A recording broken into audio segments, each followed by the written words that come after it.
Jollibee, bida ang saya.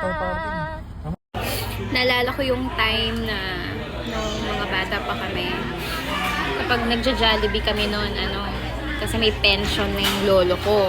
O di kaya, meron na kaming aginaldo sa mga ninong at ninang namin. Kasi hindi naman ako galing sa mayamang pamilya. So, yun. Or Hindi ka naman galing sa prominent pa. oo, or meron mga tiyahe na ganyan, na maglilibre, gano'n. So, para makapag-Jollibee.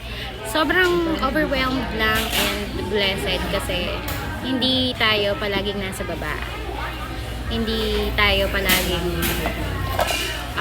mahirap, especially kapag pinagpatuloy mo talaga yung mga pangarap mo sa buhay, diba? So, Malayo na. ayun. Malayo na yung narating, pero malayo pa rin siya.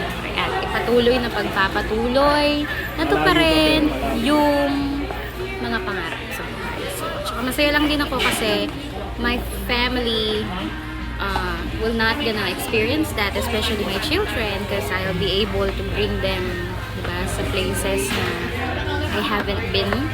At saka, kumain sa ganito is just normal life with us. Unlike nung kami yung mga bata, yung mga panahon namin. So, I'm just so thankful and grateful. Gaya ng lagi kong sinasabi sa inyo, always be thankful and grateful with the small wins that you have.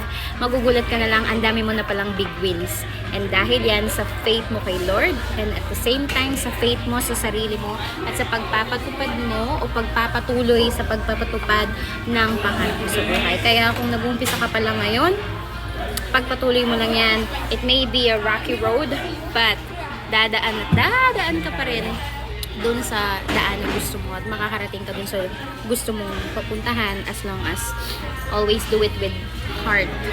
Okay? At huwag makakalimot sa taas. Have a good day, Micah Chismis. Ito ang Micah Talk ko sa inyo for today. Bye!